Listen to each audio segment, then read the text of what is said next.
تو قدیم مذہبوں میں جو ہندو مذہب یا بدھسٹ یہ قدیم شمار ہوتے ہیں، بہت پرانی تاریخ ہے ان کی، لیکن قرآن کا یہ دعویٰ ہے کہ سب سے قدیم مذہب وہ اسلام ہے۔ کان الناس امۃ واحدۃ، لوگ ایک ہی امت میں تھے، فاختلفوا، انہوں نے اختلاف کیا، حق سے انحراف کیا۔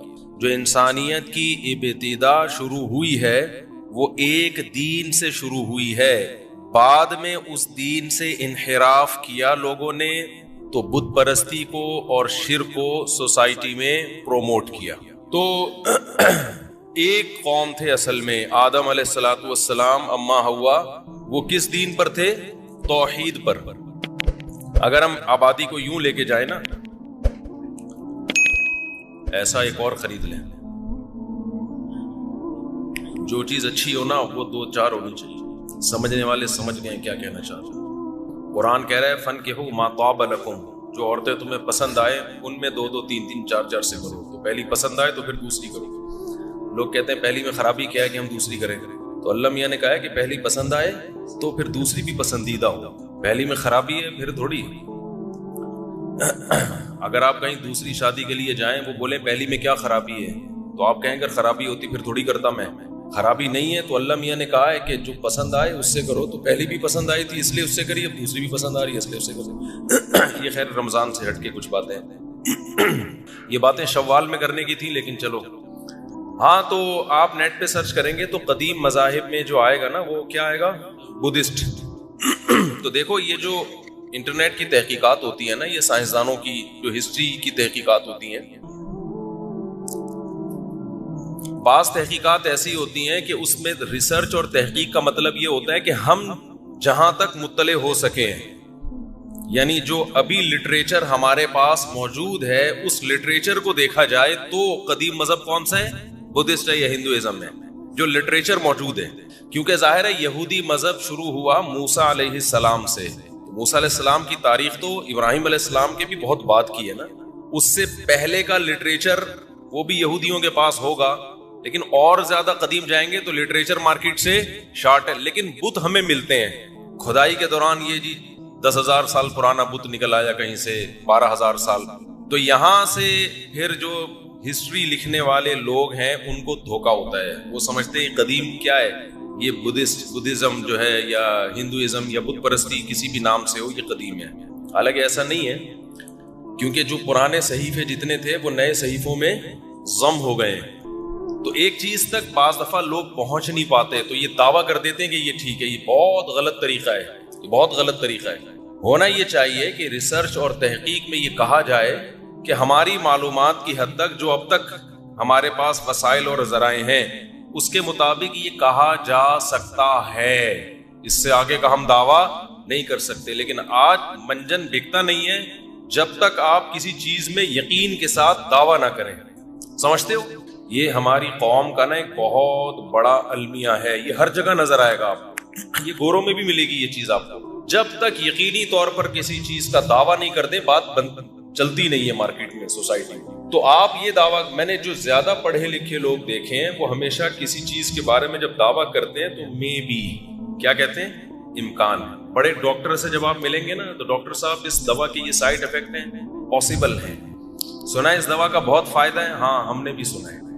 زیادہ بڑے بڑے دعوے نہیں کرتے۔ جو اناڑی حکیم ہوگا، اناڑی ڈاکٹر ہوگا، جب دعویٰ کرے گا ایسا جیسے بہت ہی، جب تک آسمان کی بلندیوں تک نہیں لے جائے گا کسی چیز کو تو اس وقت تک ایسا لگے گا کہ یہ تحقیق ہی نہیں ہے۔ تو یہ خوب سمجھ لیں، قرآن نے یہ دعویٰ کیا ہے کان الناس امۃ واحدہ، لوگ اصل میں ایک مذہب پہ تھے، اس کے بعد اس صحیح مذہب سے لوگوں نے اختلاف کرنا شروع کیا ہے، اور وہ صحیح مذہب کیا تھا؟ توحید۔ ویسے بھی عقل سے اگر دیکھا جائے تو دیکھو یہ جو آج لوگوں کی آبادی ہے، 6 ارب کے قریب آبادی ہے۔ آپ جب اسکول میں نہیں پڑھتے تھے کراچی میں تو گراف بنایا کرتے تھے نا، گراف بناتے ہیں نا، دیکھو یہ ایک لکیر ایسے کھینچی، ایک لکیر ایسے کھینچی، ٹھیک ہے نا، مہنگائی کا گراف بنا رہے ہیں۔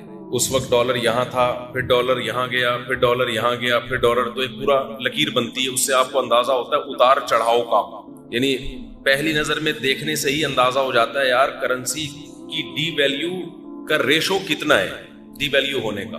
تو اسی طرح یہ جو انسانوں کی آبادی ہے نا 6 ارب, اس کا اگر ہم ماضی کی طرف جاتے ہیں تو مجھے ایک بات بتاؤ, یہ آبادی بڑھ رہی ہے یا کم ہو رہی ہے؟ بولو نا. ابے پاسٹ کی طرف, ماضی کی طرف ہم جاتے ہیں تو بڑھ رہی ہے یا کم ہو رہی ہے؟ کیا کوئی یہ دعویٰ کر سکتے ہے آج دنیا میں 6 ارب ہے تو 100 سال پہلے 12 ارب تھے یا 7 ارب تھے؟ کوئی پاگل ایسا پیدا ہوا دنیا میں؟ کچھ چیزیں ایسی ہوتی ہیں فیوچر کو دیکھ کے آپ پاسٹ کا پتہ لگا لیتے ہو. فیوچر کو دیکھ کے کس کا پتہ لگا لیتے ہو؟ پاسٹ کا.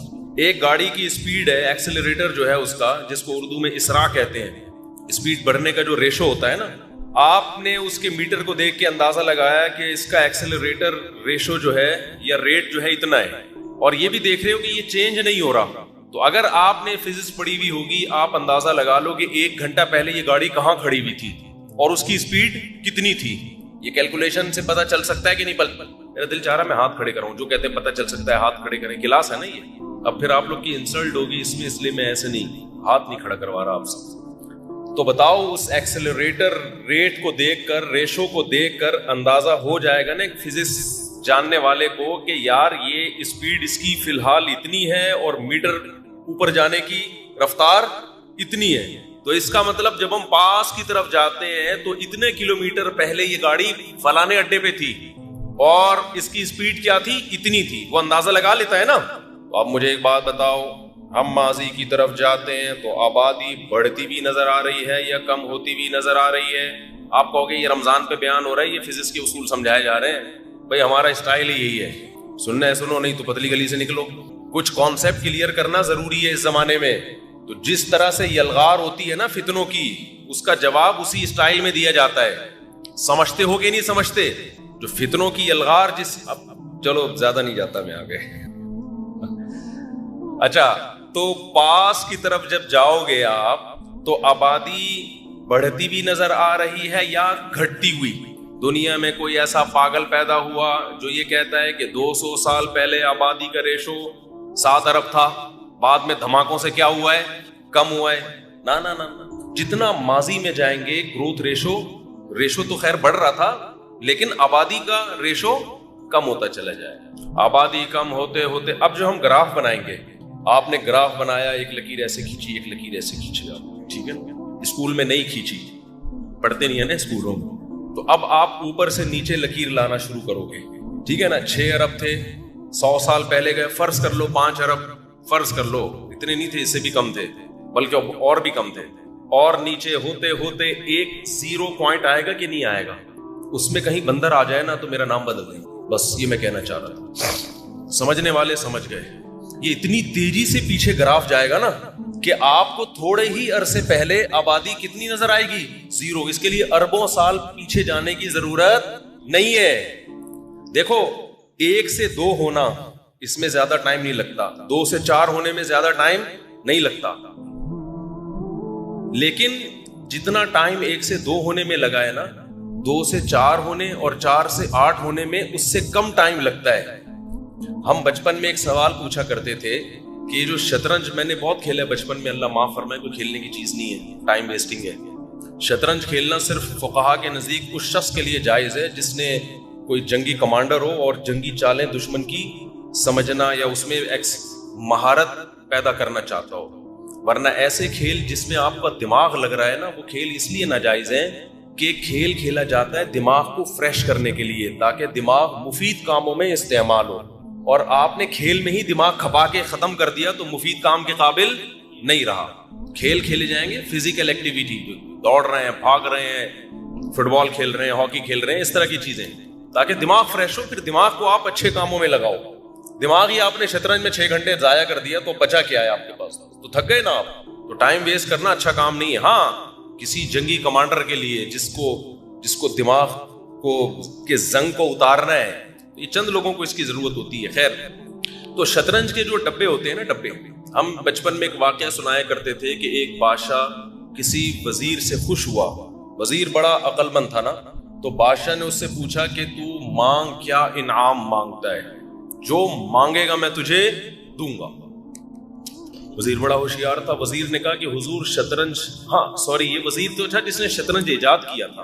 بادشاہ نے خوش ہو کے یار تو نے ایسا خاندانی کھیل جس میں ٹائم اتنا زبردست ضائع ہوتا ہے تو نے ایجاد کیا, بہرحال ذہانت تو ہے نا, تو مانگ کیا مانگتا ہے. وزیر بڑا عقل مند تھا, اس نے کہا کہ شطرنج کے جتنے خانے ہیں نا, کتنے ہوتے ہیں میں بھول گیا ابھی, 64, تو پہلے خانے میں تو ایسا کر ایک سکہ رکھ یا ایک درہم, دوسرے میں اس کے ڈبل, تیسرے میں اس کے بولو ڈبل, چوتھے میں اس کا بھی ڈبل, پانچویں میں اس کا بھی ڈبل, تو بس 64 خانوں تک یہ کر دے. بادشاہ نے کہا یہ کیا ہے یار, 2 4 8 16 اس طرح کر کے میں 64 خانے کمپلیٹ ہو جائیں گے.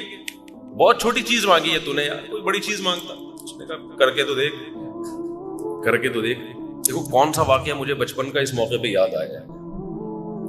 تو وزیر نے کیا کیا, بادشاہ نے کیا کیا, 1 پھر 2, 2 سے پھر تیسرے میں 4, چوتھے میں 8, پانچویں میں 16, چھٹے میں 32, ساتویں میں 64, آٹھویں میں 128, ہوتے ہوتے چند خانوں تک پہنچتے ہی لاکھوں, پھر کروڑوں, پھر اربوں, پھر ڈبل ہوتا چلا جا رہا ہے نا. ایک ایک خانہ بادشاہ کو ڈپریشن کو بڑھانے کا. 63ویں خانے پر جب پہنچا تو اربوں میں پہنچ چکی تھی رقم, اور 64 کا مطلب جتنی ارب ہے اس کو اب ڈبل.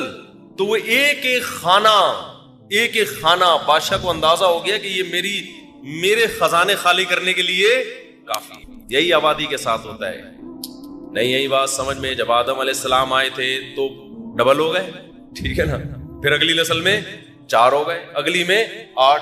تو اب جو آبادی پہنچی ہے نا, اب جب یہ ہر ایک کے ہاں ولادت ہوگی, 2 بچے پیدا ہوں گے ہر ایک کے ہاں, تو اس کا مطلب 6 کے کتنے ہو جائیں گے, یا 4 بچے, 8 بچے, جو آبادی ڈبل کتنے بچوں پہ ہوتی ہے مجھے نہیں پتا, اور ہمیں پتہ لگانے کی ضرورت بھی نہیں ہے. ہمارا یہ کانسیپٹ ہی نہیں ہے. اب تو خدا پہ ایمان لانے والے لوگ ہیں, ہم کہتے ہیں انسان اپنے علاوہ کی نسل کو کنٹرول کر سکتا ہے, لیکن انسان کو انسان پر اتنی قدرت نہیں ہے کہ وہ اپنی نسل کو کنٹرول کرنے کی کوشش میں لگا رہے, کیونکہ انسان سے اوپر کی جو ذات ہے نا وہ اللہ ہے. انسان پر حکومت اللہ کو ہے, انسانوں کو نہیں ہے. انسان اس کائنات کی پلاننگ کرے گا جس کائنات کو اللہ نے انسانوں کے لیے مسخر کیا ہے. اس میں پوری انسانوں کے علاوہ ساری مخلوق آ گئی, تو ہم اپنے علاوہ تمام مخلوق کی پلاننگ کر سکتے ہیں, گروتھ کو کنٹرول کر سکتے ہیں, شکار کر سکتے ہیں, چڑیا گھر میں ٹکٹ لگا سکتے ہیں, سب کچھ کر سکتے ہیں. لیکن انسان کی پلاننگ آبادی کتنی بڑھانی ہے کتنی گھٹانی ہے, یہ اس کا مطلب ہے آپ اپنے ہی باپ بن گئے ہو. آپ پر حکومت کسی اور کی ہے, آپ کسی اور کے لیے مسخر ہو, تو یہ وہ کرے گا. آپ نہیں کر سکتے کہ میں آپ کو کہوں کہ آپ کے اتنے بچے ہونے چاہیے, فیملی پلاننگ والے ہمیں بتائیں ہمارے, تو تم ہمارے باپ ہو کیا تمہیں بتاؤ گے بھائی؟ سمجھ میں آ رہی ہے بات کی نہیں آ رہی؟ تم تھوڑی ہمیں بتاؤ گے یار, ہمارا پرسنل مسئلہ ہے, ہمارے جتنے بھی مرضی بچے ہوں. یہ تھوڑی انسانوں کو ہم خدا بنا لیں کہ وہ گروتھ ریشو میں بھی ہمیں مشورہ دیں. ہم اپنے سے کمتر مخلوق کی پلاننگ کریں گے. ہماری پلاننگ کون کرے گا؟ اللہ کرے گا, جو ہمیں رزق دیتا ہے. اس نے بتایا کہ میں نے تمہارے لیے رزق کا انتظام پہلے سے کر دیا ہے. جب کر دیا ہے تو یہ تمہارا ہیڈک نہیں ہے, تمہارا ہیڈک ہے اس رزق کی فکر میں لگو, بس اس کی تلاش کرو, اس کی فکر تمہیں کرنی ہے. باقی کتنے بچے پیدا ہونے یہ میں نے زمین بنائی ہے تمہارے لیے, یہ میرا مسئلہ ہے, یہ تمہارا مسئلہ نہیں ہے.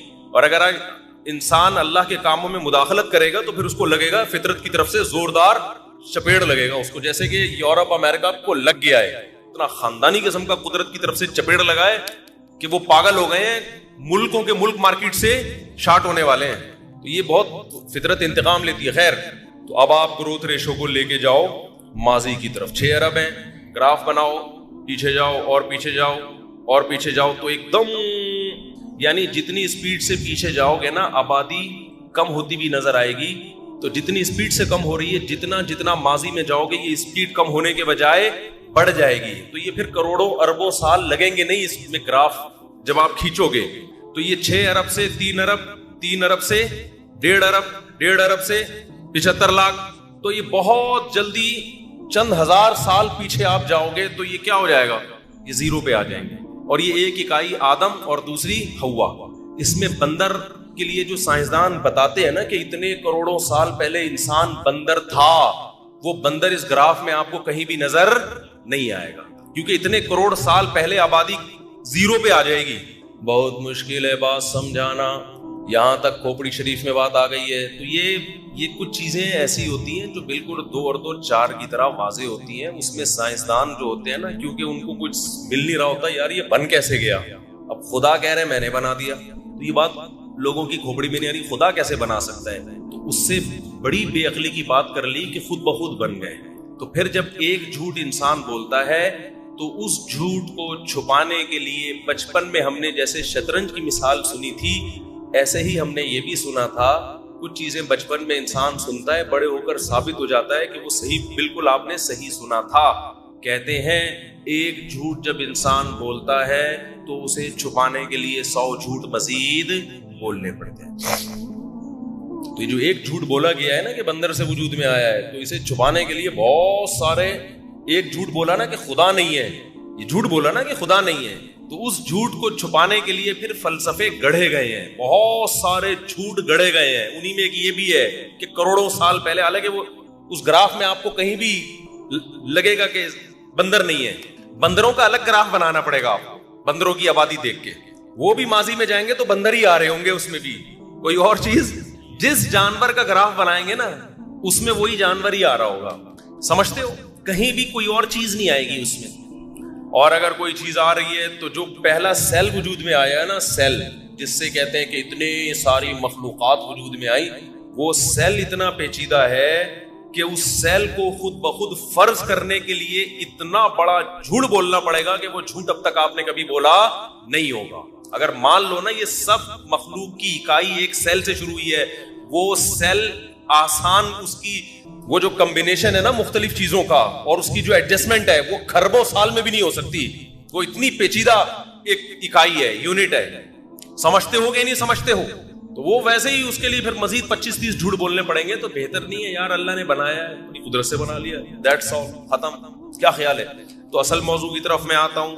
تو میں یہ عرض کر رہا تھا کہ اب دیکھو، جب یہ ابتدا چند ہزار سال پہلے آدم پہ جا کے ختم ہوتی ہے، ایک اکائی پہ جا کے ختم ہوتی ہے، تو اس کو کسی نے بنایا ہوگا کہ نہیں بنایا ہوگا؟ تو جس نے بنایا ہے، تو یہ کیسے ہو سکتا ہے کہ جس نے بنایا تو پہلا انسان ہی اس بنانے والے کو بھول کے پتھروں کی پوجا کرنا شروع کر دے؟ یہ عقلی لحاظ سے بھی ممکن نہیں ہے. عقل بھی یہ کہتی ہے کہ اصل جو انسان کی اکائی ہے، جو انسان جہاں سے شروع ہوا وہ شرک پر نہیں تھا، وہ کس پر تھا؟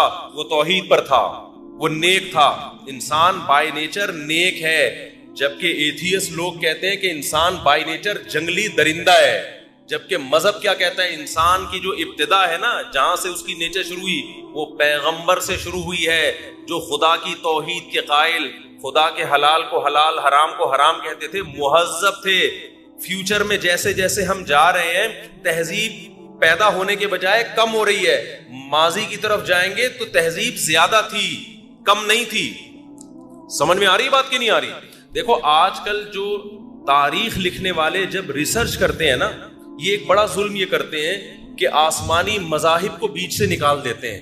یعنی انسانوں کی ہسٹری جب بیان کی جائے گی نا، انسان کتنا جنگلی تھا ماضی میں، تو جنگل کے انسانوں کو دکھایا جا رہا ہوگا، قتل کر رہے ہیں، زنا کر رہے ہیں، عورتوں پہ ظلم ہو رہا ہے. حالانکہ یہ وہ تمام قومیں ہیں جو کسی آسمانی مذہب کو فالو نہیں کرتے، جبکہ میجورٹی کس کو فالو کرتی رہی ہے؟ آسمانی کتابوں. آج بھی دیکھ لو، یہود و نصارہ آج بھی دنیا میں، اور اسلام دنیا میں سب سے بڑی آبادی ہے. تو اتنی بڑی آبادی کو، اس کا مطلب یہ ریسرچ صحیح نہیں ہے. آپ اگر ماضی کی طرف جاؤ گے، آپ کو زنا زیادہ نظر آئے گا یا کم نظر آئے گا؟ بولو. کم نظر آئے گا. فیملی سسٹم مضبوط نظر آئے گا. حتیٰ کہ جو مشرک ہیں، بت پرست ہیں، ان میں بھی فیملی سسٹم تھا. میں ایک سوال پوچھتا ہوں کہ یہ فیملی سسٹم کہاں سے آ گیا لوگوں میں؟ یہ کس نے ان کو ساری قوموں کو جمع کر کے بتایا کہ میاں بیوی بن کے رہنا ہے؟ کیا یہ خود سے ہو سکتا ہے؟ گول میں اس کانفرنس ہوئی تھی؟ یا پہلا انسان جو دنیا میں آیا اس میں اتنی عقل تھی کہ اس کو پتا ہے کہ نکاح کر کے رہنا ہے ہم نے، اور آگے بچوں کی بھی شادیاں کرانی ہے، زنا نہیں کرنا؟ یہ خدا کی گائیڈنس کے بغیر ممکن، بولو، نہیں ہے. اب یہاں بھی آپ گراف کھینچو. ہم اس وقت دنیا میں دیکھ رہے ہیں زنا زیادہ ہے، پہلے زنا کم تھا. یورپ امریکہ میں بہت زیادہ زنا ہے. کیا 150 سال پہلے بھی اتنا ہی تھا؟ پہلے ان کا خاندانی نظام تھا. چائنا میں زنا پھیل گیا، کیا 100-150 سال پہلے بھی اتنا تھا؟ چائنیز بتائیں گے نہیں تھا. اب آپ زنا کے بارے میں گراف بناؤ. ابھی زنا کا ریشو اتنا، ماضی میں کم، ماضی میں کم ہوتے ہوتے ایک وقت آئے گا یہ پچھلی قوموں میں آپ کو نکاح کا ریشو بہت زیادہ. اب ایک سوال یہ ہوتا ہے کہ دنیا کے مختلف خطوں میں لوگ شادی بیاہ کر کے رہتے تھے. ان مختلف خطوں کے لوگوں کو کس نے جا کے ایک پلیٹ فارم پہ جمع کیا ہے کہ زنا کر کے نہیں رہنا بلکہ ایک جوڑے اور پیر بنا کے رہنا ہے. کیا اس چیز کی طرف ساری دنیا کے لوگوں کی خود بخود نظر جا سکتی ہے؟ نہیں جا سکتی. یہ اس کی علامت ہے. یہ سب کسی ایک گائیڈنس کے تحت جمع ہوئے تھے, اور وہ گائیڈنس کیا تھی؟ وحی کی تعلیمات. تو یہ تمام کے تمام پہلے کسی پیغمبر کو فالو کرتے رہے ہیں, بعد میں آ کے ان پیغمبروں کی تعلیمات سے دور ہوتے رہے. انہی پیغمبروں نے ان کو بتایا تھا کہ زنا بری چیز ہے اور نکاح کر کے رہنا. یہ پیغمبر کی تعلیمات کے بغیر خود سے عقل ان چیزوں کی طرف نہیں جا سکتی. جا سکتی ہوتی تو اب جانی چاہیے تھی نا. کیا ہو گیا بھائی مولوی صاحب, آپ کہاں سے تشریف لائے جی؟ اچھا, کورنگی کراسنگ سے. آپ کہہ رہے ہوں گے مولوی صاحب کی کیا قصے لے کے بیٹھ گئے؟ ابھی میں آ رہا ہوں. سر میری تمہید ہمیشہ لمبی ہوتی ہے, کانسیپٹ کلیئر کرنا ضروری ہے. تو اس سے ہی پتہ چلتا ہے بھائی یہ جو آسمانی مذاہب ہیں, آسمانی مذاہب, خدائی تعلیمات, یہ کانسیپٹ زیادہ پرانا ہے, اور لوگ خدائی تعلیمات سے جو آزاد ہوئے ہیں یہ آزادی نہیں ہے, یہ بعد میں آئی ہے. تو اسلام سب سے پرانا مذہب ہے. اسلام سے میری مراد توحید. ہاں, جو اس مسائل میں چینجنگ وہ تو ہر دور میں ہوتی رہی ہے نا, مسائل میں تو تبدیلی ہوتی رہی ہے ہر دور میں. تو اب جو میں نے آیت پڑھی تھی نا, اس کا مفہوم سمجھیں کہ جب سے اسلام دنیا میں آیا, یعنی آدم علیہ السلام سے توحید کا مذہب دنیا میں آیا, اور یہ مائک خراب ہونا شروع ہو گیا ہے.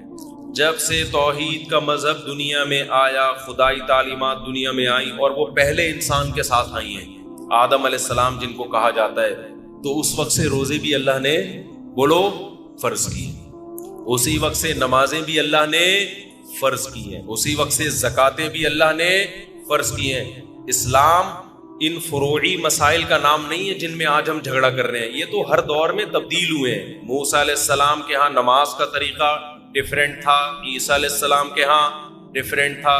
روزے کا طریقہ بھی موسیٰ علیہ السلام کی شریعت میں کچھ اور, عیسیٰ علیہ السلام کی شریعت میں کچھ اور, اسلام کی شریعت میں کچھ اور. نکاح طلاق کے طریقے ہو سکتا ہے ابراہیم علیہ السلام اور موسیٰ علیہ السلام کی شریعت میں کچھ اور ہوں, ہماری شریعت میں کچھ اور. زمانہ جاہلیت میں جو ابراہیم علیہ السلام کا دین چلا آ رہا تھا اس میں کچھ اور. یہ چینجنگ تو ہوتی رہتی ہے, اور بعض اسلام کے مسائل ایسے ہیں جو چینجیبل ہیں. خود اسلام نے ان میں لچک رکھی ہے کہ زمانے کے حساب سے وہ مسائل چینج ہو سکتے ہیں. عرف کی وجہ سے بھی بعض مسائل چینج ہو جاتے ہیں کہ پہلے عرف نہیں تھا, اب عرف ہے, خود سے چینج کرنا نہ شروع کر دیں. اچھا گیا تو انہوں نے فرمایا کہ جیسے خوشبو جب ہم سونگھتے ہیں تو گلاب کے پھول کا ویٹ کم نہیں ہوتا, لیکن اس سے ہم فائدہ پورا اٹھا رہے ہیں. تو ایسے ہی بھگوان جو ہے وہ دودھ, پراٹھے, انڈے جو بھی رکھو اس سے فائدہ اٹھا لیتا ہے, لیکن وہ انڈے کم بولتے کیوں نہیں بھائی, نہیں ہوتا. ان کی رپورٹ ہے یہ. پہلے مذہبی رہنماؤں نے لوگوں کو یوں سمجھیں کہ ہائی جیک کیا ہوا تھا. محدود پیمانے پر لوگ محدود لوگوں کی بات سنتے تھے, آپ ان کی کھوپڑی میں جو اتار دیں, لوگ سمجھتے تھے یہی ہے سب کچھ. ہندوؤں نے, جو پنڈت لوگ ہیں, ہندوؤں کے جو رہبر ہیں, رہنما ہیں, انہوں نے اپنی عوام کو کچھ چیزیں سکھائی ہوئی تھیں, کچھ کرتب دکھائے ہوئے تھے کہ بھئی دیکھو مندر میں یہ جو بھگوان ہے یہ ہوا میں لٹکا ہوا ہے, نہ ادھر رسی لگی ہوئی, نہ ادھر رسی لگی ہوئی, نہ اوپر رسی. اب جو سادہ گاؤں دیہاتوں کے لوگ وہ مندروں میں جا کے دیکھتے, یار اس بھگوان کو دیکھو, نہ سیڑھیاں ہیں بھائی, وہ جو بھگوان ہوا میں معلق ہوتے ہیں نا, نہ ادھر سے رسی نہ ادھر سے رسی, لیکن ہوا میں ہے تو عجوبہ نا. تو پنڈت لوگوں نے بتایا گاؤں دیہاتوں کے لوگوں کو, دیکھو یہ بھگوان یہ ہماری حاجتیں پوری کرتا ہے, اس کے پاس اختیارات ہیں, اگر اختیارات نہ ہوتے تو رسی کے بغیر اوپر کیسے لٹکا ہوا ہوتا. اب انسانی عقل جب ماری جاتی ہے نا تو بس پھر اس کی کوئی بریکیں نہیں ہیں. لوگ یہ نہیں دیکھ رہے کہ بھائی, اچھا لوگ یہ دیکھتے ہیں یار واقعی یار ہم تو نہیں لٹک سکتے, یہ پتھر کی مورتی لٹکی ہوئی ہے, اس کا مطلب کچھ تو ہے, اس کا مطلب کچھ تو ہے. اب اس سے مرادیں مانگ رہے ہیں, منتیں مانگ رہے ہیں, دودھ اس کے سامنے لا کے رکھ رہے ہیں, شام کو اٹھا کے واپس لے جا رہے ہیں. صحیح ہے نا. بھگوان ہلنے کا نام ٹس سے مس نہیں ہو رہا, یہ نہیں دیکھ رہے, یہ دیکھ رہے ہیں کہ اوپر لٹکا کیسے. اب یوٹیوب, سوشل میڈیا, ہر چیز اتنی عام ہو گئی ہے کہ کسی نے ایک مندر میں بھگوان کو پکڑ لیا کہ بھائی وہ میگنیٹ لگا ہوا ہے, بھگوان کے اندر کیا ہے, لوہا ہے, تو میگنیٹ سے کیا کیا ہوا ہے, وہ قابو کیا ہوا ہے نا. میگنیٹ چاروں طرف مقناطیسی لہریں ہوں تو وہ ایسے ایڈجسٹ ہو جاتی ہیں. آپ کو پتا ہے جاپان میں جو ٹرین ہے نا 500 کلومیٹر پر آور چلتی ہے, جاپان اور فرانس میں ہے نا, نیٹ پہ سرچ کریں آ جائے گی, وہ ٹریک سے اٹھ کے چلتی ہے, سمجھ رہے ہو, تو جاپانی بھی یہ دعویٰ کر سکتے تھے کہ ہماری ٹرینیں بھگوان ہیں، کیونکہ وہ ٹریک پر پٹری پر نہیں ہے، پٹری سے اوپر ہے. اب سوال پیدا تھا اوپر نہ رسی ہے اور نیچے ٹریک بھی سے بھی اٹھی ہوئی ہیں، تو کون سی طاقت نے اٹھایا ہوا ہے؟ وہ بھائی کسی طاقت نے نہیں، یہ مقناطیسی لہریں یہ جیسے کھینچتی ہیں ایسے ہی دھکا بھی دیتی ہیں. یہ ہم تو بچپن میں مقناطیس سے بہت کھیلتے تھے، الٹا کر کے لگاؤ تو مقناطیس بھاگے گا، سیدھا کر کے لگاؤ تو چپکے گا. تو اب یہ ٹرک مندر میں کسی نے کی ہوئی ہو، اب ایک بھی ایسی ٹرک آ جائے گی تو لوگ کیا کہیں گے؟ بھگوان کا سارا فلسفہ عبادت کا فنش، ختم. میں جو روحانی ٹوپی ڈراموں کے بہت خلاف ہوں نا، عامل کا لفظ میں روحانیوں کے لیے بولتا ہی نہیں، یا عامل کا لفظ ہی مجھے برا لگتا ہے. ٹوپی ڈرامہ ہی صحیح ہے ان کے لیے. روحانی ٹوپی ڈرامے ایک کام پتہ ہے کیا کرتے ہیں؟ آپ کو جادو ٹونے کے بہانے کہ فلاں نے جادو کیا ہوا ہے، انڈے میں سے سوئیاں نکال کے دکھائیں گے آپ کو. یہ بہت کرتے ہیں، یوٹیوب پہ یہ بھی پکڑا گیا ہے کہ یہ کیسے کرتے ہیں. آپ سرچ کریں گے. پہلے بہت مفتیوں نے الو بنائے ہیں لوگوں کو، جو اپنے نام کے ساتھ کیا لگاتے تھے؟ مفتی. روحانیت کے نام پہ بڑے بڑے اداروں کے بڑے بڑے بزرگوں کے خلیفاؤں نے یہ جو سوئیوں والا سیٹ اپ ہے نا، اس کے نام پہ لوگوں کو کیا بنایا ہے؟ الو. الو کا ترجمہ آپ ڈکشنری میں جا کے دیکھ لیں. اگر آپ کو وہ جیسے ایک آدمی نے 1 سال بعد کیس کیا عدالت میں کہ اس نے مجھے گینڈا کہا ہے، ایک بندے پہ کیس کیا کہ اس نے مجھے کیا کہا ہے؟ گینڈا. عدالت نے کہا کب کہا تھا؟ اس نے کہا 1 سال پہلے. اس نے کہا کیس آج کیوں کر رہے ہو بھائی؟ کہہ رہے گینڈا میں نے آج ہی دیکھا ہے، مجھے کیا پتا تھا ایسا گینڈا ہوتا. تو اس لیے ڈکشنری میں آپ الو کا لفظ سرچ کریں، پھر آپ کو پتا چلے گا. الو دیکھ کے اندازہ ہوگا کہ روحانی علاج والے آپ کو یہ بنا رہے ہیں، پھر آپ کو ان پہ کیا آئے گا؟ غصہ آئے گا، ورنہ نہیں آئے گا. تو یہ انڈے سے سوئیاں نکالنا، پتلے پہ سوئیاں نکالنا، یہ بڑی ٹرک ہوتی ہے ہاتھوں کی، یہ سب کرتے ہیں. آج یوٹیوب پہ دیکھ لیں، پڑا ہوا ہے. تو اب کیا ہے، کیونکہ اللہ نے دین کو دنیا میں غالب کرنا ہے نا، تو اب دیکھو ضرورت ایجاد کی ماں ہے. جس چیز کی ضرورت ہوتی ہے اللہ اس چیز کو پیدا کرتے ہیں. آج اگر یہ زمین کی رگوں میں پیٹرول دریافت نہ ہوتا تو انسان زندہ رہ سکتا؟ گدے گھوڑوں پہ اگر تجارت ہوتی تو کراچی کو فار ایگزامپل پتہ نہیں کتنے ہزار ٹن گندم چاہیے ہوتی، تو چائنا سے گدھے سوار ہوتے گندم لانے کے لیے. بتاؤ، پہلے تو ایسا ہی ہوتا تھا نا، بھائی شہر میں گندم ختم ہے تو وہاں سے اتنے گدھے تاجر لوگ منگوا رہے ہیں. تو اتنے گدھے ہوتے کہ گندم سے زیادہ گدھوں کی ویلیو بڑھ جاتی. گندم کے سے زیادہ کس کی ویلیو ہوتی؟ گدھوں کی. سارے گدھے لاتا. اللہ نے نظام بنایا ایک. جیسے جیسے آبادی بڑھ رہی ہے چیزیں مشکل کے بجائے اور آسان ہو رہی ہیں. حالانکہ ہونی چاہیے مشکل، لیکن ہو کیا رہی ہیں؟ آسان. پہلے تجارت مشکل، اب آسان. پہلے خوراک کا حصول مشکل، اب آسان. حالانکہ آبادی کیا ہو رہی ہے؟ بڑھ رہی. تو اللہ کا نظام ہے. تو اسی طرح پہلے آپس میں جو کمیونیکیشن کا سسٹم تھا مشکل، آبادی بڑھنے سے یہ کیا ہو گیا؟ آسان. پہلے دین کی بات دوسروں تک پہنچانا بولو مشکل، اب آسان. اب دیکھو میں اس کی ایک مثال دیتا ہوں. میں نے یہاں ایک بیان کیا تھا کہ ایک ہندو پنڈت صاحب ہیں، نیلے پیلے ہو کے آتے ہیں وہ اکثر.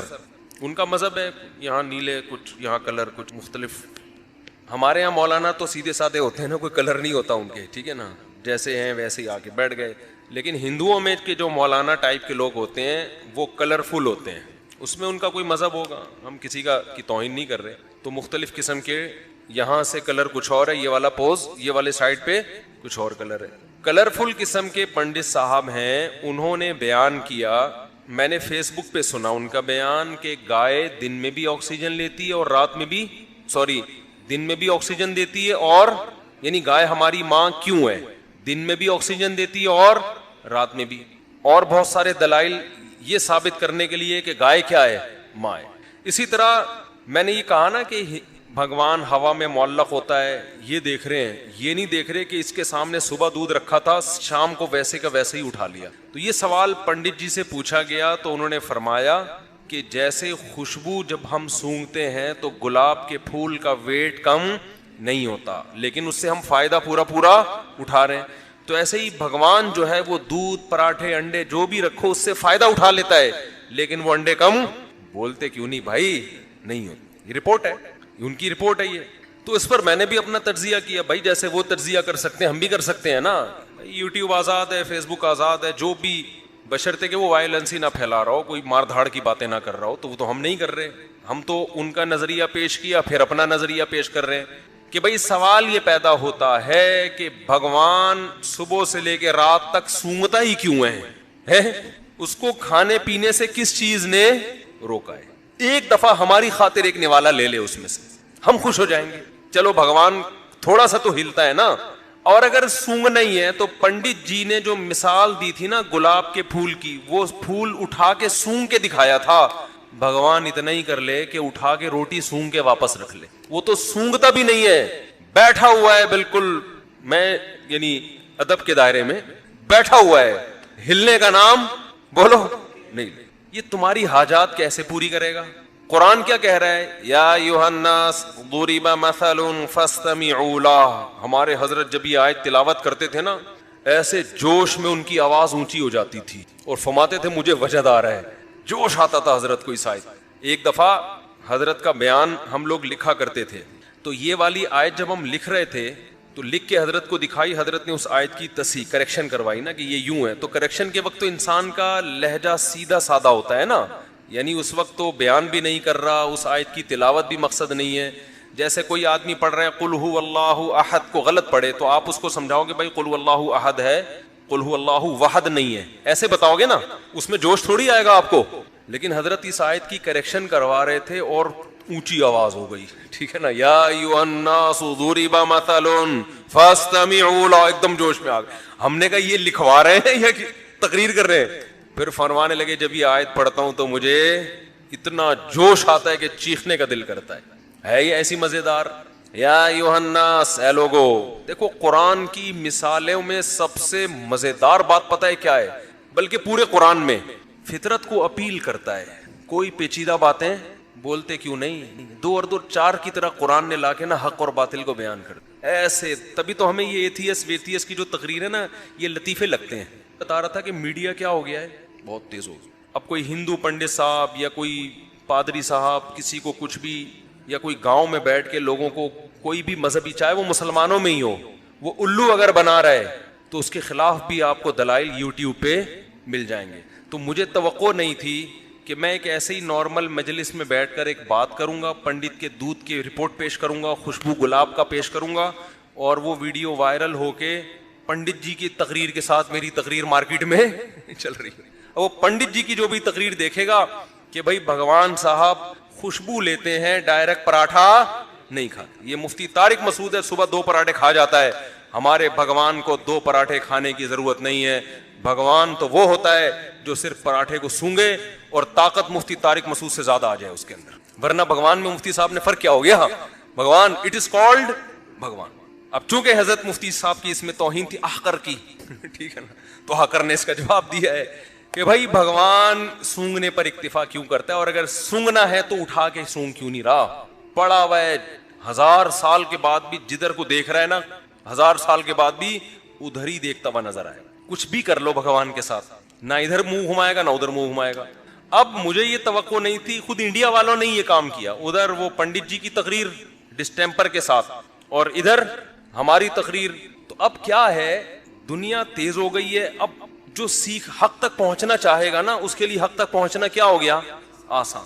اس لیے جتنے بھی دیگر مذاہب کے لوگ ہیں, چاہے ان کا تعلق عیسائیت سے ہو, یہودیت سے ہو, ہندوازم سے ہو یا سکھ مذہب سے ہو, جس مذہب سے بھی جس کا تعلق ہے, لوگ یہ بات محسوس کر رہے ہیں کہ ہمارے مذہب میں جان بولو دم نہیں ہے. نظریات ایسے ہیں جن کے پیچھے کوئی بیس نہیں ہے, کوئی دلیل نہیں ہے. اور قرآن کی میں مثال دے رہا تھا. قرآن جو ہمارے حضرت جس آیت پہ جوش کھاتے تھے نا, کہ وہ جو ہندو کہہ رہے ہیں نا کہ یہ پراٹھا رکھا ہوتا ہے, یہ سونگتے ہیں, کھاتے نہیں ہیں, فائدہ اٹھا لیتے ہیں بس. تو قرآن کیا کہتا ہے؟ یا ایھا الناس ضرب مثل فاستمعوا لہ. اے لوگو, اس مسلمانوں کو خطاب نہیں کیا, اے انسانوں. اس میں ہندو بھی ہیں, سکھ بھی ہیں, بدھسٹ بھی ہیں, سب ہیں. اے انسانوں, ضرب مثل, ایک مثال بیان کی جا رہی ہے, فاستمعوا لہ, اس کو غور سے سنو, اسے غور سے سنو. اب قرآن کے اس اسٹائل سے, اس انداز سے لگتا ہے کہ بہت ہی کوئی پیچیدہ مثال ہوگی, ہے بھائی, ایسا ہی لگتا ہے نا, اتنی پیچیدہ مثال ہوگی جو کھوپڑی میں آئے گی نہیں. تبھی قرآن کیا کہہ رہے ہیں, یعنی ڈائریکٹ مثال بیان کر دیتا نا, بھائی ہم جب کسی کو کوئی بات سمجھا رہے ہوتے ہیں تو تمہید باندھنے کی ہمیں ضرورت نہیں ہوتی, ہم ڈائریکٹ مثال پہ آ جاتے ہیں, فار ایگزامپل کہہ دیتے ہیں نا. لیکن جب مثال پیچیدہ ہو, مشکل ہو, تو پھر ہم پہلے ایک تمہید قائم کرتے ہیں. ارے بھائی ذرا رکو, میں تمہیں ایک مثال سے بات سمجھا, یعنی مثال دینے سے پہلے یہ جملہ لے کر آئیں تاکہ اس کے کان کھڑے ہو جائیں. قرآن بھی کہتا ہے یا ایھا الناس, اے لوگو, ضُرِبَ مثل, ایک مثال بیان کی جا رہی ہے. قرآن یہ نہیں کہہ رہا میں بیان کر رہا ہوں. کیوں؟ اس لیے کہ یہ لوگ قرآن کو مانتے نہیں, اللہ کو مانتے نہیں. یہ جب اللہ کا نام آ جائے گا نا بیچ میں کہ میں کر رہا ہوں, تو کہیں گے بھائی اللہ کر رہا ہے, ہم نہیں مانتے اللہ کو. اللہ کہہ رہا ہے چھوڑو کون بیان کر رہا ہے, مثال کو فوکس کرو, مثال ہے کیا, سمجھ رہے ہیں؟ قرآن کہہ رہے ہیں اس کو چھوڑو, بیان کون کر رہا ہے. ضربت مثلا نہیں ہے, ضُرِبَ مثل پیسو وائس ہے, فعل مجہول ہے. ایک مثال بیان کی جا رہی ہے, چھوڑو کون بیان کر رہا ہے, اس کو مت دیکھو, کیونکہ تمہیں تو ہم سے چڑ ہے, اللہ کر رہا ہے, نبی کر رہے ہیں, تم بولا یار یہ نہیں, ہم نہیں, چھوڑو اس کو, اس مثال کا جواب لے کر آؤ بس. مثل فاستمعوا لا, اسے غور سے سنو. ان الذین تدعون من دون اللہ, جن کو تم اللہ کے سوا پکارتے ہو, مندروں میں بیٹھے ہوئے ہو جن کے سامنے ہاتھ جوڑ کے, لن یخلقوا ذبابا, یہ سنگ دل محبوب قدموں میں لانا, یہی کام کر رہے ہوتے ہیں نا ہندو لوگ مندروں میں جا کے. آج کل تو دنیا میں اور کوئی غم ہے ہی نہیں, بس یہی دنیا میں سب سے بڑا غم رہ گیا. روٹی روزی سنگ دل محبوب, نرم دل تو کسی کا محبوب ہے ہی نہیں, سارے سنگ دل ہی ہیں. تو سنگ دل محبوب قدموں میں لانا, روٹی دلا دینا. اللہ فرماتے ہیں لن یخلقوا ذبابا, کہ یہ ہرگز ایک مکھی بھی پیدا نہیں کر سکتے, ایک مکھی پیدا کرنے پر بھی یہ قادر نہیں ہے. آگے فرمایا وَإِن يَسْلُبْهُمُ الذُّبَابُ شَيْئًا, یہ جو بھگوان پراٹھوں کی خوشبو سونگ رہا ہے نا, یہاں بیٹھ کے خوشبو سونگ رہا ہے, اور تم سمجھتے ہو اس میں اتنی انرجی آ جاتی ہے کہ تمہاری بگڑی بنائے گا, یہ تمہارے مسائل کہاں سے حل کرے گا. یہ جو مٹھائی اس کے سامنے تم نے رکھی ہے, مکھی اگر اس مٹھائی میں سے کچھ لے کے اڑ جائے تو یہ مکھی سے وہ مٹھائی چھڑوا نہیں سکتی. جو بھگوان مکھی سے مٹھائی نہ چھڑا سکے, وہ جیل سے پولیس سے تمہارا قیدی کہاں سے چھڑائے گا. وہ اس لیے بھی جا رہے ہوتے ہیں ہمارا بھائی جیل میں چلا گیا ہے, پولیس والوں سے بھگوان ہمارے بھائی کو بولو بچا لو. کانسیپٹ ہے بھائی, ہم کسی کا, ہمارا ایک نظریہ ہم اس کو پیش کر رہے ہیں نا. قرآن کی آیت ہے فاستمعوا له ضعف الطالب والمطلوب, فرمایا جو عبادت کرنے والا وہ بھی کمزور, جس کی جا رہی ہے وہ بھی کمزور, دونوں کمزور ہیں, مسائل حل نہیں ہوں گے. مسئلے حل ہوتے ہیں کمزور جب طاقتور سے رابطہ کر. اس پہ جو یہاں تک تو ہندوؤں کا مسئلہ حل ہو گیا, اس پہ لبرل لوگ آگے آ جاتے ہیں, کہتے ہیں اچھا وہ لبرل لوگ جو ہے نا, جو ایتھیسٹ قسم کے, جو لبرلزم میں انتہا کو پہنچے ہوئے, وہ پھر یہاں کے مسئلہ کھڑا کرتے ہیں, کہتے ہیں جو اعتراض ہندوؤں پہ ہوتا ہے, ہندوؤں کے بھگوان پہ, وہی اعتراض ہمیں مسلمانوں کے بولو خدا پر بھی ہوتا ہے. آپ کہہ رہے ہو کہ دونوں کمزور, دونوں بگڑی نہیں بناتے, تو تمہارا خدا کون سا تمہاری مدد کرتا ہے؟ خدا کو بولو یہ کر دے, کرے گا ہے بھائی؟ بھائی کیا ہو گیا؟ وہ کہتے ہیں اچھا ٹھیک ہے, پھر تم خدا سے بولو نا یہ کر دے, یہ کر دے, یوں کر دے, فلاں کر, تو ہو رہا ہوتا ہے. ایک ایتھیسٹ نے اعتراض کیا ہے کہ وہ کمنٹس میں کیا ہوا تھا کہ میں تو خدا سے کہہ رہا ہوں کہ اگر تو ہے تو مجھ پہ آسمانی بجلی گرا دے, معاذ اللہ, تو وہ تو کوئی نہیں گرا رہا, وہ تو اس کا مطلب جیسے ہندوؤں کے بھگوان غلط ہیں, وہ کچھ نہیں کر سکتے, معاذ اللہ جو اصل خدا ہے جس کو مسلمان کہتے ہیں وہ بھی نہیں ہے. سمجھ میں آ رہی ہے بات کہ نہیں آ رہی ہے؟ اس کا جواب یہ ہے کہ ہم جس خدا کے ماننے والے ہیں نا, وہ بہت کچھ کر کے دکھا چکا ہے, اسے اپنے ثبوت کے لیے مزید کچھ دکھانے کی ضرورت نہیں ہے. یہ جتنا کچھ ہوا ہے نا, یہ کس نے کیا ہے؟ اس نے کیا ہے. اگر وہ اس طرح سے کرنا شروع کر دے کہ ایتھیسٹ نے کہا کہ آسمان سے بجلی گرے اور گر کے مر جائے, آزمائش ختم, یہ تو مشاہدے والا ایمان ہے, یہ تو پھر دلائل اور پیغمبروں کی اور دلائل کے تانے بانے ملانے کی ضرورت ہی نہیں ہے. آپ نے کہا اللہ مجھے روٹی چاہیے, روٹی آ گئی سامنے, پھر یہ میں ممبر پہ کیوں بیٹھا ہوں, یہاں پہ پیغمبر کیوں آ رہے ہیں, قرآن کیوں نازل ہو رہا ہے, یہ تو پھر سارے ایمان لے آئیں گے. تبھی قرآن کیا کہتا ہے, جب ہم اپنی بڑی نشانی دکھاتے ہیں تو پھر ایمان قبول نہیں کرتے. جو نشانیاں ہیں انہی کو دیکھ کر ایمان لے کر آؤ. اس کی دلیل کہ یہ کام خدا کرتا ہے. دیکھو جب کوئی کام ہوتا ہے تو کام ہونے والا, کام کرنے والا اگر دو ہیں, دیکھو ایک کام دنیا میں ہوا, کہیں بھی ہوا, مثال کے طور پر ایک گڑھا کھدا ہوا ہے, یہ کام ہے نا. آپ کہیں گئے جنگل میں, آپ نے دیکھا کہ گڑھا کھدا ہوا ہے, اور آپ کو پتا یہاں جنگل میں دو ہی تھے, 2 آدمی تھے, تیسرا کوئی یہاں پر 100 سال سے نہیں آیا, یہ کبھی آیا ہی نہیں ہے. اب 2 میں سے ایک پانی پینے گیا ہوا ہے, وہ آپ کو نظر نہیں آ رہا. ایک موجود ہے, تو آپ نے اس موجود سے پوچھا یہ گڑھا تم نے کھودا ہے؟ وہ کہے نہیں. تو اس کا مطلب کس نے کھودا ہے؟ جو آپ کی نظروں سے اوجھل ہے, اس متعین ہو جاتا ہے کہ اسی نے کھودا ہے. اس کے لیے پھر اس سے براہ راست رابطے کی ضرورت بھی نہیں رہتی. ایتھیسٹ کیا کہتے ہیں کہ چونکہ اب دیکھو دنیا میں بہت گڑھے کھدنے سے زیادہ عجیب عجیب کام ہو رہے. پوری زمین بن گئی, پورا سورج بن گیا اتنا بڑا, پورا انسان بن کے ماں کے پیٹ سے باہر آ گیا, ماں کی چھاتیوں میں دودھ پیدا ہو گیا اور بچہ ماں کی چھاتیوں سے لپک کے دودھ پی رہا ہے. تو ہمیں اپنے جو خدا ہے نا اس کے کہ وہ کارساز ہے, وہ کام بناتا ہے, اس کے لیے اس کے مزید کاموں کے ثبوت کی ضرورت نہیں ہے. اتنے کام اس نے کر کے دکھا دیے ہیں کہ وہ تبھی قرآن اپنے کام جو اللہ نے کیے ہیں نا انہیں نشانیوں کے طور پہ دکھاتا ہے. ان فی خلق السماوات والارض واختلاف اللیل والنہار لآیات لأولی الالباب. اگر کوئی ہندو ہم سے پوچھے کہ ہمارا بھگوان کچھ نہیں کر پاتا, تمہارا کیا کرتا ہے, ہم کہیں گے جو کچھ کیا ہے کس نے کیا ہے, ہمارے والے نے کیا ہے, کیونکہ ہم نے تو نہیں کیا اور دوسری کوئی مخلوق ہے بھی نہیں جو کرنے والی. تو کس پر کون کر رہا ہے پھر؟ وہ خدا ہے جو ہمیں نظر نہیں آتا, جس نے کتابیں نازل کی, جس نے پیغمبروں کو بھیج کے اپنا تعارف کروایا. وہ اتنا کچھ کر چکا ہے, اس نے مور بنایا, اس نے خربوزے بنائے, اس نے انسانوں کو بنایا, آنکھ. الم نجعل لہ عینین. قرآن کہہ رہا ہے کہ ہندو تم سے پوچھے کہ تمہارے بھگوان نے کیا کیا, تو اس کو بولو الم نجعل لہ عینین, کیا میں نے تیری 2 آنکھیں نہیں بنائی؟ ولسانا وشفتین, یہ زبان جس سے تو بول رہا ہے چکھ رہا ہے, یہ میں نے نہیں بنائی تو کس نے بنائی ہے؟ یہ خود بخود بن گئی. وشفتین, ہونٹ, یہ کس نے بنایا ہے؟ کیا ایسی ایڈجسٹمنٹ ہے؟ زبان کا کام بولنا بھی ہے, چکھنا بھی ہے, اور ایسے آلات. ایک گوشت کا ٹکڑا ہے, میٹھے کا بھی اندازہ لگا لے گا, کڑوے کا بھی اندازہ لگا لے گا, گرم کا بھی, ٹھنڈے کا بھی, خوشبو نہیں پتا چلے گی. ناک میں ایسے آلات لگا دیے, وہ میٹھا گرم ٹھنڈا نہیں بتائے گی, وہ فوراً سونگ کے بتا دے گی بدبودار ہے یا خوشبودار. آنکھ گرم ٹھنڈا یا بدبو خوشبو نہیں بتائے گی, وہ کلر دیکھ کے بتائے گی آنکھ کہ کلر کیسا ہے اس کا. کان آواز سن کے بتائیں گے یہ کیسا سنتا ہے, کچھ اور نہیں کر سکتے. اور یہ ساری چیزیں اتنی سی کھوپڑی میں اتنے سارے پیچیدہ آلات فٹ کر دیے, ٹھیک ہے نا, اتنی سی کھوپڑی میں اتنی پیچیدہ مشینیں جو اب تک جاپان کے سائنسدان بھی نہیں بنا سکے. تو یہ میں کہتا ہوں ایک مشین خود نہیں بن سکتی, یہ مشین بن کے کھوپڑی میں فٹ ہو جائے اور وہ کھوپڑی کے پوری باڈی کے ساتھ لنک ہو اور وہ پوری باڈی ایک مربوط نظام میں آ جائے, یہ آٹومیٹیکلی خود بخود نہیں ہو سکتا. ہم نے یہ کام نہیں کیا ہے تو کس نے کیا ہے؟ کوئی ایک ذات ہے جو کر رہی ہے, وہی اپنا تعارف کرواتے ہیں قرآن میں, وہی پیغمبروں کے ذریعے.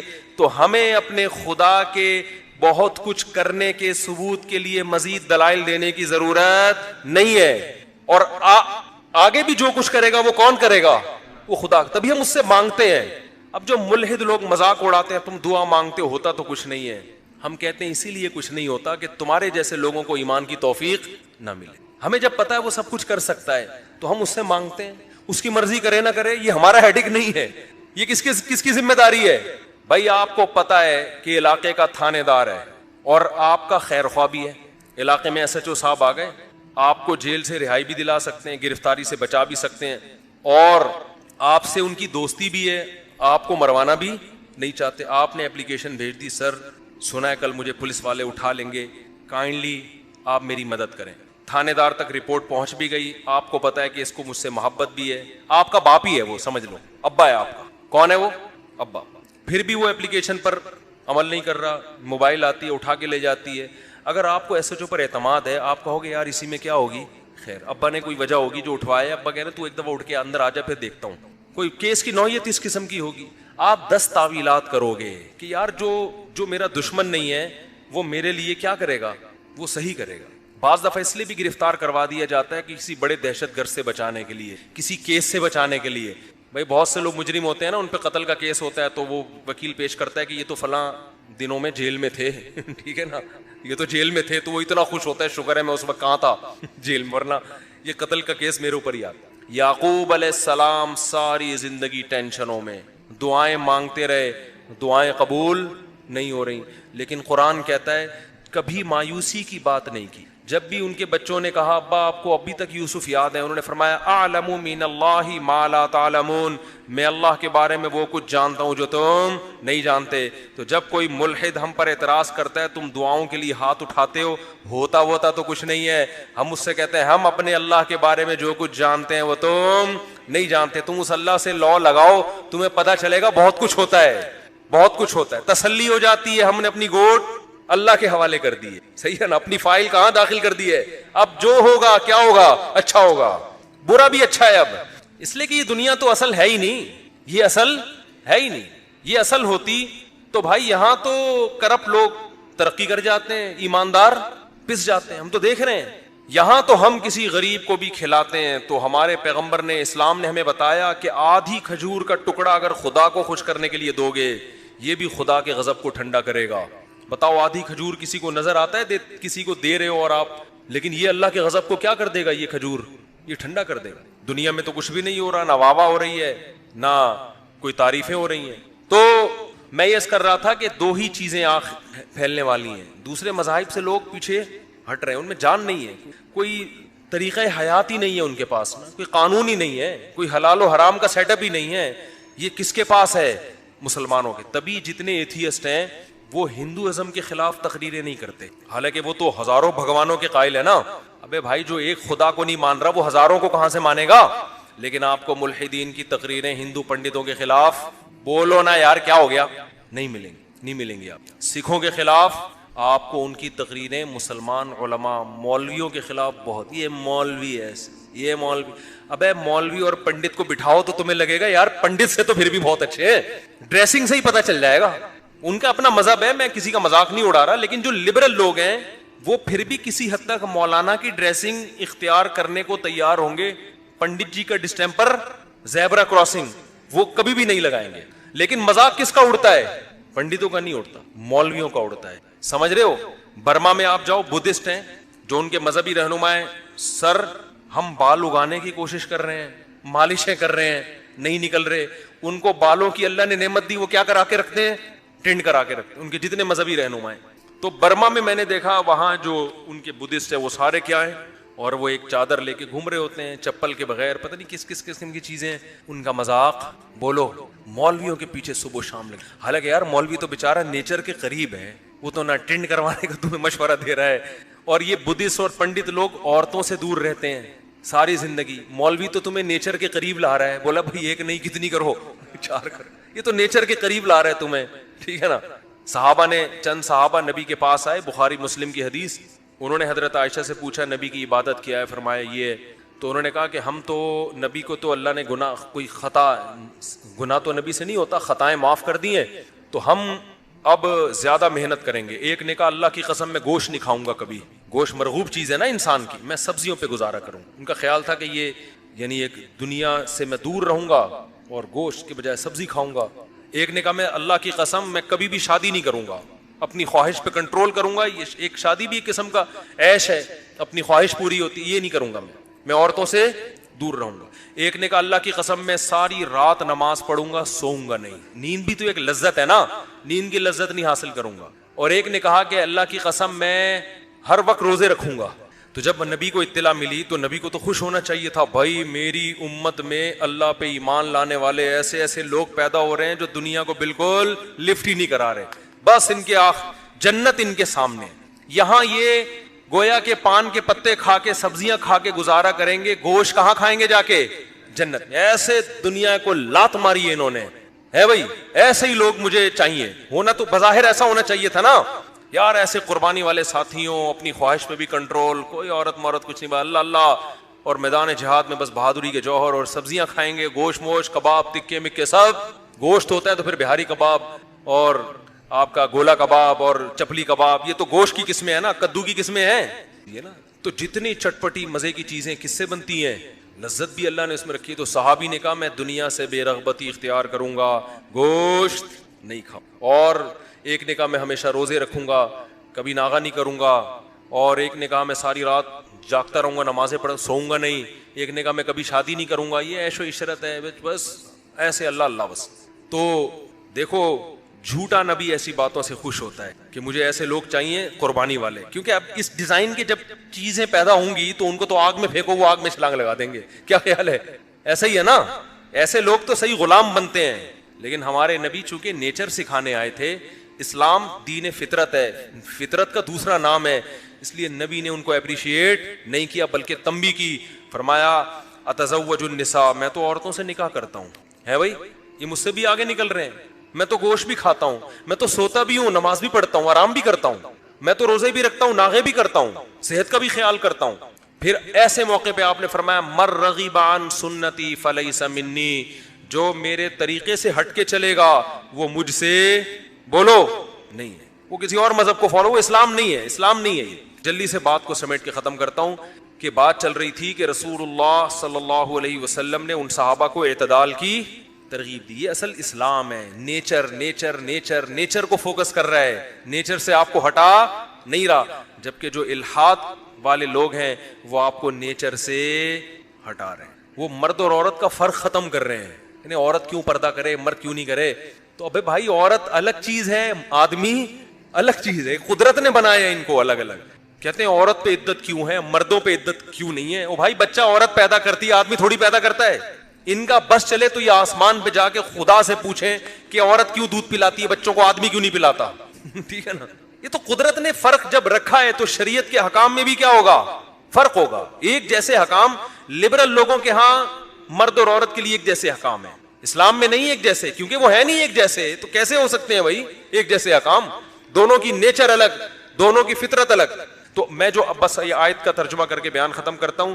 قرآن کہہ رہا ہے کہ جب دلائل کی دنیا میں یہ ہار گئے تو اے محمد صلی اللہ علیہ وسلم یہ آپ کو اپنی نظروں سے گرانے کی کوشش کریں گے, اور گرانے کے لیے الزام کیا لگائیں گے؟ وہی الزام جو آج کے ملحد